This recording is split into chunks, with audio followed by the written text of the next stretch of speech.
Contamos con la ayuda de Tomás Castro para que podamos comprender, a partir de todos estos movimientos políticos que estamos viviendo, la situación penal del país, la situación de todo este escarceo de lucha contra la corrupción y de temas pendientes que tenemos en todos los tribunales de este país con relación a los delitos, las actividades delictivas y las actividades criminales dentro del Estado Dominicano. Tomás, estamos aquí de nuevo, hermano. Hermano, sí. Mira, tú sabes ¿tú sabes cuántos años duró la guerra de Troya? No. 10 años. Y nunca el ejército griego pudo sobrepasar las murallas de Troya. De Troya. ¿Tú sabes cómo fue que lo derrotaron a los troyanos? Con un caballo de madera lleno de soldados, de guerreros. Lo llevaron a la puerta de Troya y el rey, con un ego muy exaltado, pensó que era un regalo de quienes se sentían derrotados. Y como los barcos ya estaban en el agua, que se iban, el hombre salió, no obstante que París, uno de sus hijos, ya Héctor había muerto en un pleito con Aquiles. Le dijo, papá, no, pégale fuego ahí donde está. No, es un regalo para mi grandeza. Y entró. Todos los casos de corrupción que hay aquí difícilmente se puedan conocer con un caballo de Troya adentro. Ok. Este juego está muy buena la similitud. No, la anécdota que está montando, bueno. Está muy buena. Describe todo. Estos arreglos electorales que tenemos hoy no están amenazando, no están poniendo bajo amenaza la verdad del cambio. Claro que sí. Por ejemplo, yo te puedo decir, ¿cómo llevar a cabo un sometimiento de todas las personas involucradas con Embraer en la compra de 8 aviones Tucano, cuando uno de los individuos que recibió $880,000 en su cuenta bancaria para dárselo a su tío, lógicamente deduciéndolo los intereses, el porcentaje a la comisión como cómplice de la transacción, esté en el banco de reserva. Usted entiende que y la persona que pagó, que ordenó el pago y que fue y se montó en los aviones y lo probó y se tiró foto en el avión, está en la negociación para escoger los jueces de la Junta Central Electoral. Y quizá de las altas cortes también. Y de las altas cortes también. Si las negociaciones de Luis con Leonel Fernández fue pasarle la antorcha en el 24, que lo diga desde ahora. Porque entonces, los que tenemos cierto sentido de la historia, de la política y de la dignidad y del decoro, entonces comenzaremos a buscar con quién es que vamos a combatir esa alianza maldita. Mira, te voy a decir algo. En el 2018, recuerdo que tuve una reunión con Guido Gómez Mazara y estuvimos de acuerdo en una cosa. Le dije, Guido, ¿tú te recuerdas lo que Peña Gómez decía? Que el PRD solamente lo derrotaba el PRD. Y me dijo, sí. Le dije, pero eso se aplica al PLD. Si no logramos enfrentar al PLD internamente y dejamos que el PLD vaya a unas elecciones unificadas, vuelven y ganan. No porque ganaran porque tuvieran el apoyo popular, sino porque tenían el control del Estado. Los mecanismos. Todos los mecanismos del Estado. Incluso ahora yo estaba mirando con la chercha esta de los independientes. Y yo le decía a mi esposa, mira, aquí no se necesitan gente independiente porque no los hay, tal como tú decías. O van a traer un avión lleno de independientes de Suiza. Aquí lo que necesitan es personas serias, capaces y que tengan un compromiso con el pueblo. Desde que una persona lo nombran en la Junta Central Electoral, como este charlatán que está en la Junta Central Electoral, y acepta que 2 de sus hijos lo nombren en el servicio exterior, ganando cada uno 600, 700 mil pesos, pagado en dólares, lógicamente. inmediatamente ya usted deja de ser independiente porque usted está agarrado por donde se agarran los bueyes. Sí, señor, sí, señor, sí, señor, y se hincan por ahí también. Pero claro que sí. Entonces, ese tipo de actitudes son las que hay que tener en consideración. Aquí nadie puede venderse como independiente, porque aquí nadie... por ejemplo, en el caso mío, yo soy imparcialmente parcial. A mí que nadie me califique de independiente porque no lo soy. Ni lo seré. Pero es porque no es una postura. Tú tienes que garantizar, Tomás, en un cargo público, la libertad, que es lo que manda. Un político está para garantizar la libertad, para garantizar el orden público, para garantizar la igualdad de oportunidades, el respeto a la ley. Es para eso que tú estás. Claro, claro. Independencia no tiene que ver nada con eso, No, sino no. con que tú hagas respetar la ley en el cargo donde tú estás. De igualdad de oportunidades, que todos los ciudadanos tengan las mismas posibilidades de acceder a donde tú estás. ¿Estamos garantizando esto? No. Con estos consensos. No. Entonces, ¿qué está pasando en el sistema penal cuando usted ve, por ejemplo, que un tribunal dice, vamos desde cero con los tucanos? Tenemos a Miriam Germán remodelando, reestructurando todo un aparato para combatir la corrupción. Hasta la Cámara de Cuentas ha tenido que adaptarse a las circunstancias y digo, no, este mes yo entrego las auditorías de las obras de Odebrecht. Entonces, yo me pregunto, ¿tendrá la cooperación de las instituciones públicas que tienen que servir las informaciones para que se pueda estructurar un expediente? Verbigracia, Tucano, Oisoe, Odebrecht. ¿Dónde estamos? Todos estos problemas que tenemos a nivel inmobiliario. Vemos al presidente allí en Bahía de las Águilas hablando de títulos y de cosas, cuando eso no está resuelto desde el punto de vista jurídico. No está resuelto. Ni están resueltos todos los casos que tú has mencionado. Porque tú le das alguna certidumbre a las auditorías que va a presentar la Cámara de Cuentas. Jamás. No hablaron de eso nunca. Nunca, ahora. Ahora, ¿quién las hizo? ¿Cuándo las hicieron? ¿Quiénes? Porque en todo proceso penal, y entonces decía Cicerón, el quipodes. ¿Quién? ¿A quién beneficia? ¿O a quién perjudica? Para tú poder tener, entonces, llenar las interrogantes siguientes. ¿Qué? ¿Cómo? ¿Cuándo? ¿Por qué?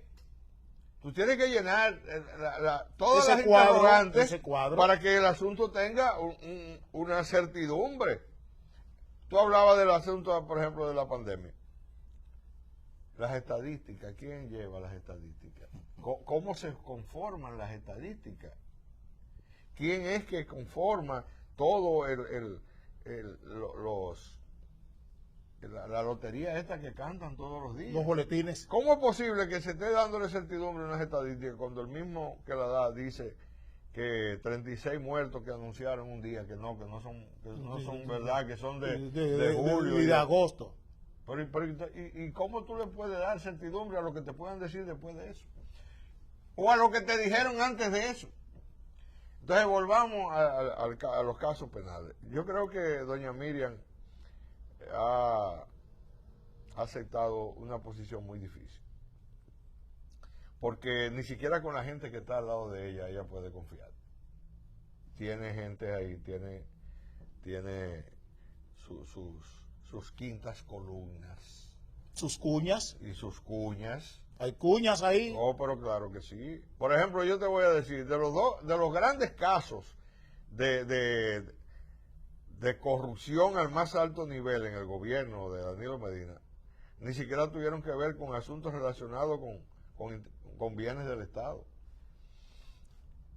El Banco Peravia, por ejemplo, donde está íntimamente vinculado el superintendente de banco con cuñado de Danilo, sí, y el gobernador del Banco Central. El gobernador del Banco Central, sí, señor, que recibía a José Luis Santoro que no tenía que anunciar si subía por el ascensor donde solamente subía el gobernador del Banco Central. Y Santoro siempre llevaba un maletín con él y normalmente salía sin el maletín. Sin el maletín. Y el otro caso es los 111 millones de dólares que invirtió aquí en el país Antonio Carbone. Sí, con los casinos. Con los casinos y las bancas. Señores, Danilo Medina se convirtió de la noche a la mañana en el dueño de todas las bancas y los casinos aquí en el país. Porque a Juancito lo mataron. Oye lo que estoy diciendo, ¿eh? A mí nunca me ha entrado en la cabeza de que un problema de una estufa que fue y que yapían una olla y que el tipo se incomodó y cogió por de Juancito y mató al guardaespaldas, mató a Juancito y luego lo matan a él. Ese cuento yo no me lo trago. Y posteriormente entonces matan al hermano de Juancito, que tampoco eso se ha aclarado. No se murió de un infarto. ¿Y las bancas en manos de quién quedaron? Según me cuentan, Juancito tenía una habitación que era inmensa, que era una especie de caja fuerte, llena de dinero en efectivo. Ese dinero, ¿en manos de quién quedó? En manos de quién quedaron los bienes de Juancito. Tenía varios apartamentos, Malecón Center y locales comerciales y vehículos de lujo. ¿Dónde quedaron? Entonces salieron a decir que la señora Belinesa y Juancito estaban casados bajo un régimen de separación de bienes y que los bienes de Juancito no le correspondían a la viuda. Eso pasó. Sí, se quedan con todo. Y para que ella se sintiera entonces no desamparada, la nombran en un carguito y los que la meten en más lío porque le ordenaban que hiciera cosas que ella sabía que no se podían hacer. Entonces esos casos de corrupción, me va a decir a mí, Miriam Germán, con sus quintas columnas, porque déjame decirte, a todo eso, Jenny Berenice fue cómplice, tanto del despojo del dinero de Antonio Carbone, como fue parte también del asunto del Banco Peravia, pero Hiromi Castro, donde cogieron $1 millón para llevar a los venezolanos al aeropuerto para que se fueran, sí, para después entonces marcharle a los pendejos. Sí, señor, quisieron involucrar a Hiromi Castro en ese expediente, el señor Luis Armando Asunción y Jenny Berenice. Pero Hiromi Castro es más serio que Luis Armando y más serio que Jenny Berenice. Pero claro. 10 veces. Y han montado una campaña porque está designado como encargado de lavado de activos del Banco de Reserva. A mí me llamó uno en estos días. Mira, nombraron a Hiromi Castro, ese es un bandido. Digo, tú tienes las informaciones, déjame dártelas para que tú sepas bien cómo que se hace el expediente de Hiromi Castro en la superintendencia. Cuando yo fui abogado en el caso del Banco Peravia, de una de las personas imputadas, de Yesenia Serré, una de las hijas de don Nelson. Pero tú sabías que le devolvieron todos los bienes a Pimentel Carech del Banco Peravia. Claro que sí, a Pimentel Carech sí, porque Pimentel Carech, socio de Miguel Vargas Maldonado, socio de Danilo Medina, entonces a él no podían perjudicarlo con nada de eso. Pero, y la cosa que él sabía. Y la cosa que sobre los ISOE. Y la cosa que él sabe. Pero entonces, Luis Armando Asunción lo llevamos como testigo al tribunal. Él no sabía de nada. Todas las preguntas que le hicieron a ese señor, él no sabía de nada. Yo no sé, yo no estaba, yo no hice, yo no ordené, yo no tuve en mis manos, yo no... Nada, él no sabe nada. El esposo de Rosagna Montilla. El esposo, el bachiller. Porque ni siquiera profesional, ¿eh? Hizo 4 semestres en la universidad de contabilidad o de administración, qué sé yo, y no se terminó de graduar. Bueno, la profesión de él es un braguetazo.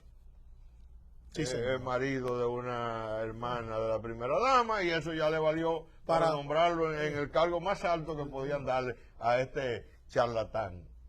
Esa es la situación. Y yo a veces me pregunto, vamos a conseguir, hoy hay un titular grandísimo aquí en el periódico: Abinader extradita a Yamil Abreu Navarro.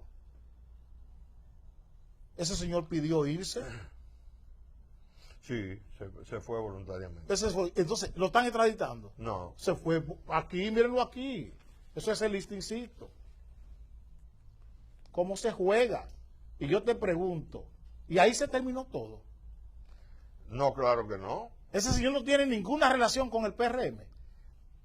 Ese señor, cuando llegue a los Estados Unidos, yo que conozco el sistema, porque aunque tú veas gente hablando disparate aquí, el único abogado en República Dominicana y quizás en Latinoamérica que le ha tumbado un acuerdo federal a los Estados Unidos en propio territorio norteamericano es este que está aquí. Usted puede ir al Ministerio de Justicia de los Estados Unidos o a US Marshall y te va a encontrar el nombre de Tomás Cato, que fui con un dominicano extraditado, con un acuerdo de colaboración para coger 27 años de cárcel. Yo se lo tumbé y antes de 6 años estaba de regreso en este país, tuvieron que devolverle sus bienes. Entonces, ese señor cuando llegue allá a los Estados Unidos, lo primero que van a hacer es proponerle acuerdos. Y por cada dato que él dé y que sea contactado, verás, le van rebajando pena. Y le van rebajando pena y él mencionando gentes. Se ha armado un gran espectáculo aquí porque mencionaron a uno de los miembros del Opus Dei de Santiago, socio de Agripino, que supuestamente lo estaban pidiendo en extradición. Y Miriam Germán dijo, como tú dijiste ayer, en mi despacho no está eso. No está eso. No quiere eso decir que los Estados Unidos tengan una lista de gente que posiblemente se han pedido en extradición y muchas veces ni siquiera sale a la palestra porque mucha gente tuvo que desfilar hacia allá de manera voluntaria sin que nunca saliera en la prensa. El caso de Tito Hernández. Tito Hernández cogió por los Estados Unidos sin que lo pidiera nadie en extradición. Bastó con que en el caso de Luis Horacio Cano. Y fue. Y hubieron otros que fueron también voluntariamente. Solamente se enteraron, mira, se están mencionando. Y no, pues yo voy. Y van. Y negocian sus vainas porque el imperio lo único que le interesa es tener conocimientos de datos que le sirven para chantajear a políticos dominicanos. Claro, es lo que hay, intercambios. Los intereses. Tú me haces esto y yo te archivo este expediente. Porque, por ejemplo, ¿usted cree que de la gente que han extraditado en este país tengan cosas mayores que aclarar en los Estados Unidos que toda la gente que negoció con Odebrecht y con Embraer, todos esos contratos? Porque no estamos hablando de Dos Cheles, señores. Solamente en el caso de Punta Catalina se está hablando de 92 millones de dólares dados de soborno. Y en el caso de Embraer, que a los senadores les repartieron 3.520.000 dólares. Pero eso no fue todo el soborno, eso fue a los senadores. Porque habían 30 y pico de millones de dólares pagados de más en el contrato. Sí, señor. Y Embraer fue a los Estados Unidos y llegó a un acuerdo federal con los Estados Unidos, se declaró culpable y pagó una multa como de 2.000 millones de dólares. Entonces, Embraer no dijo allá quiénes son toda la gente vinculada con ellos aquí para hacer ese negocito. La transacción. Y el caso de Odebrecht, don Marcelo Odebrecht y la otra constructora, ¿cómo se llama? Andrade Gutiérrez. Andrade Gutiérrez. ¿Usted cree que en esas negociaciones que hicieron con los Estados Unidos, sobre todo con la Comisión de Bolsas y Valores y con las autoridades financieras de los Estados Unidos, no dijeron todo el tinglado de todas las personas vinculadas a todas esas cosas? Pero hasta el 16 de agosto, Donald Guerrero, que es el broker de Andrade Gutiérrez en el país, era ministro de Hacienda de este país. Sí. Y se están repitiendo los mismos esquemas de Donald Guerrero ahora para las operaciones de recapitalización y capitalización de los mismos esquemas. Mira, lo está ejecutando el señor Lisandro Macarrón. Le dije algo al gobierno y lo quiero repetir en este programa. Que aunque tú digas o alguien te diga que aunque 4 gente no, este programa lo ve una cantidad de personas, tanto en el país como en el extranjero, y el que no puede verlo de manera directa cuando tú lo haces, lo ve posteriormente en YouTube. ¿Cuáles son los beneficios para la República Dominicana de los acuerdos público-privados. Yo se lo voy a decir. Barrigol, 97-3. Sí, señor. La capitalización de las empresas del Estado, donde 34 empresas del Estado se le entregaron al sector público, al sector privado, a cambio de nada. Y 5 familias tienen todas las empresas públicas del Estado. Y individuos como Antonio Isa Conde, que era un empleado de los Narri, pasó a tener más cuartos que los Narri. Sí, señor. Y se alió a ellos para comprar la Delta Comercial. También esos acuerdos público-privados le entregaron los aeropuertos y los puertos a todas esas familias, incluyendo a Sanssouci, a los Vicini, sí, señor, que ahora quieren desalojar a la Marina de Guerra para terminar de cogerse todo el muelle completo. ¿Qué otros acuerdos público-privados se hicieron aquí? 33 millones de dólares prestados a la zona franca de Santiago para que se ampliara y no han pagado ni el capital ni los intereses. Nada. Y 500 millones de dólares que le aportaron al Homs de Santiago para terminarlo, y ahí no aceptan un pobre. No, para nada. Y de los acuerdos públicos. Y la Plaza de la Salud, y Sedimar. Sí. Lo hicieron con dinero del pueblo, sí, pero ahí no puede ir un pobre a buscar atenciones médicas porque eso está... 2 millones de pesos para recibirte un paciente. No, y te secuestran un muerto. Sí, si se te muere un familiar y usted no va y paga lo que ellos dicen que usted debe, no te entregan el muerto. Esos son los acuerdos público-privados. De lo que yo me acuerdo, de los acuerdos público-privados que se han hecho aquí. Entonces, también quieren meter en esos acuerdos público-privados a Punta Catalina. Sí, y a Bahía de las Águilas. Pero hay otra cosa. Y Manzanillo hay ahora. Otra cosa más grave. Aquí, señores, aquí se va a pelear, oigan. Si ese proyecto de la ley del agua, que es lo último que falta, que el Estado Dominicano se lo entregue a esta asociación de malhechores que dice que es el sector privado, donde aquí las aguas, y por vía de consecuencia, todas las hidroeléctricas pasarán a manos del sector privado. Aquí un botellón de agua costará 300, 400 pesos. Más que un galón de gasolina. Un galón de agua costará más que un galón de gasolina. Y si usted se acerca a un río puede caer preso, porque eso estará militarizado. Porque la ley del agua bien privado. Es para dársela un bien privado. Un bien privado. Los romanos, señores, que en términos legales fueron los que pusieron la primera piedra, establecieron lo que es la res pública y la res nullius, que es lo que no puede nadie cogerlo porque es de todos. Todo. Y aquí se han cogido las playas, ahora quieren cogerse los ríos. Los ríos también. Y hasta las aguas subterráneas. Si eso se da aquí, prepárense que vamos a pelear, Señores, yo vuelvo a juntarme con Tomás cualquier día de estos, porque esto es abierto, este coloquio es abierto. Nos veremos mañana y les dejo con Pablo José Rodríguez en Estrategia de Prensa en Televisión. Tomás, gracias una vez más. Sí, hermano, siempre.